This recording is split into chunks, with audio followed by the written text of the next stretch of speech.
So మట్టిలో వండి మట్టి పాత్రలో వండినప్పుడు మీరు చూడండి, మీరు వాడే అన్నమే వండి చూడండి.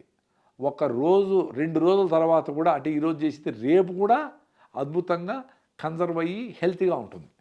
సో ఇంకా ఆ వండేసిన పాత్రలోనే కొంచెం ఎక్కువ అన్నం చేసుకొని, కోర్స్ దేశీ బియ్యము ఆర్గానిక్ వాటిలో నీళ్లు పోసి ఫర్మెంటేషన్ అవుతుంది. కొంచెం దాంట్లో ఉండే మంచి బ్యాక్టీరియా అంతా తయారవుతుంది.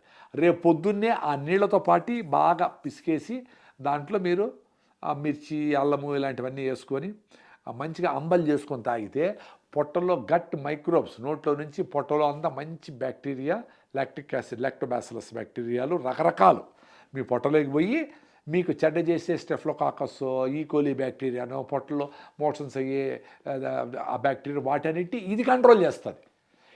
ఈ జీవన విధానంలో ఉన్న రోజులు మన పెద్దోళ్ళు చేసిన అంబలి,